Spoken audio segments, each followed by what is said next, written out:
Hey guys, what's going on? Pastor Nate here. If we haven't had the chance of meeting yet, I'm the Associate Campus Pastor at our OKC location.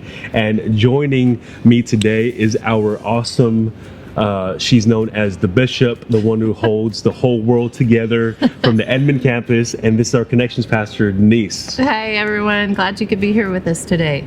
Hey, so listen, this is what we're going to do today.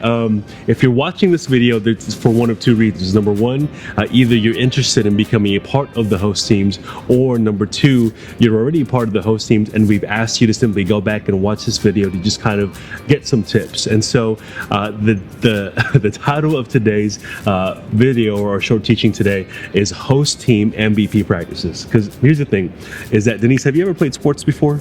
Been a part of a team? Basketball. Basketball. Okay, I could tell that because you are pretty tall. So the thing with is that if you've been a part of any team at all, you know that you want to be the best. You want to perform the best. You want to be your team MVP. And then so what we've done here today is that we put together 5 things that you could do that if you could do these 5 things, man, you'll hit the ball out of the park. You'll score the touchdown. That you will be a host team MVP. And so we've kind of acronymed it, where the acronym is SMILE. Kind of cheesy, right? So, but what we're going to do is we're going to tag team this thing. And then so let me start by going over the letter S. So the letter S stands for this: show up on time.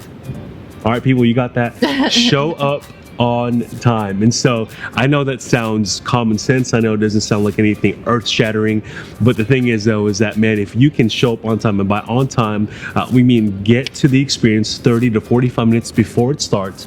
That way you can get together with your huddle and you can talk about things with your captain, and you can just make sure that everything is in place. So show up on time. S is the first one. Awesome. Our second one is M. Make everyone feel like family. You know, psychology says that everyone has 2 basic needs. They need to be loved and they need to be accepted. Yeah. And we are the front runners to do that. It starts in the parking lot. Greeters, ushers, everybody on the host team, prayer team is involved in this. So, we believe the church should be the place where people find that. We want them to want to come back and feel like they were loved. And we don't ever want anyone to leave the church and feel like they didn't make at least a connection with someone. So smile, give them a warm welcome when they come up. Never let someone be unnoticed. As a staff, we try to greet everyone, but that doesn't always happen. So our host team, we really want you to make sure that everyone at least gets a, hey, we're glad you're here today. And then if a new mom walks up, I like to tell people, go out and help her. That's a hard job. Yeah. So if you see a new mom walk up or a new family that comes up and they're kind of looking a little bit lost, leave your post, have someone else there and say, hey, I'm going to walk them over. I'm going to walk them to the info kiosk and just, really make them feel like they're important. That's good, Denise. Yeah. Our third one is the letter I, which stands for initiate with others. So initiate with others. Guys, when we look at the life of Jesus, Jesus was an initiator. So, for example, in the crowd where the men wanted to stone the woman caught in adultery, Jesus initiated grace and mercy. And so Jesus was just an initiator. Everywhere he went, that he didn't just, he didn't just join the culture, but he initiated something different. And guys, man, can I tell you that the people who come to our church on Sundays, on Wednesdays, man, let me tell you, for some of them, Wednesdays and Sundays are the best day or the best night of the week, because when they come here, they've come from a place where they've been beat up. It's a negative place out there. And so when they come here, they need people to help initiate, a godly atmosphere. They need people to help initiate a kind and warm, welcoming atmosphere. So I just want to encourage you that don't wait for people to come up to you. Man, you approach people, you get after them, and you initiate the type of culture that we want to create. A really cool story is that one day I was walking the halls, and one of the pastors pulled me to the side and said, Nate, you got to hear the story. I just talked with one of the guys that come to our church, and this is what she said. She said that this guy was walking the halls and he was just down, just depressed, and didn't know if anybody noticed. And he said one of the volunteers came up to him and asked him how he was doing. This volunteer came up and initiated. And then after he said he was doing okay, the volunteer initiated even more and said, can I pray with you? Can I pray with you about that?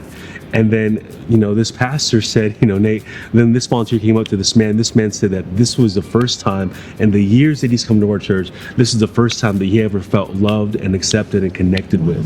And so I just want to encourage you guys that as part of a host team, if you want to be an MVP, man, we've got to learn to initiate, step out of ourselves and initiate with others. Awesome. Yeah. And link others into your team. That's the L part. I'm going to steal this from Nate, but sorry, Barry White, having too many volunteers is not a bad thing. The biggest recruiters are the players. I mean, the dream team is awesome. It's fun, and we want people to see that. So as you build relationships with others and you're greeting them and making them feel welcome, you're going to get to a point where you can invite them to join our team. That's and good, we would love that, because that's going to make them feel like they're special and that we want them to be a part of that. So it shows value to our team, and it shows that the dream team is a fun place to be. 'Cause so it true. is. So true. Because we are a church that is fun and full of life. Amen. So, and guys, the last thing we want to do is letter E, which stands for execute the team goal, not just your personal responsibilities. So execute the team goal, not just your personal responsibilities. Guys, I used to be back in the day, all right, I used to coach middle school football. And I remember, man, some guys would come up to me and they'd say, Nate, I did my job, or, Coach P, I handled my responsibilities. They didn't take care of theirs. And man, I just remember as a coach, that was one of the things that drove me crazy, because it's not just about you. It's about the team. That if you win, but they lose, we all lose. And so when you execute the team goal, what do we mean by that? We mean that we want you to be flexible, that sometimes you might be asked to step outside of what you're comfortable doing and help somewhere else. That if you're an usher and you're used to ushering in this certain section, we might ask you to usher over there, or to pick up pieces of paper, or do whatever else. Because here's the thing, is that when you execute the team goal, everybody wins. Yes. And so when you just do your job, maybe you might win personally. I've greeted at that door for 10 years, and that's where I'm going to greet. But guys, listen, just because you're doing a good job there doesn't mean that that everywhere else is performing the same way. So we might ask you to pitch in, because here's the thing, is that when you execute the team goal, when it's about the team and when it's not about you, everybody wins. And so I just want to encourage you that as team members, that you go around to your coaches and you ask, what else can I do? Where else can I pitch in? And if you could do those 5 things, if you could smile, which stand for show up on time, make everyone feel like family, all right, initiate with others, link others into your team, and execute the team goals. If you could do those 5 things, you will be a host team MVP. But Pastor Denise, listen, because you are so wise and just beyond words, Denise, do you have any closing thoughts and what you'd want to share with us? We appreciate you guys so much, and just the fact that you're wanting to step in and help us do what we do better is just awesome. So just get out there. You guys already do an awesome job, but we just know that we can all do even better each time. So appreciate you guys and love you. Awesome. Love you guys. Thankful for you guys.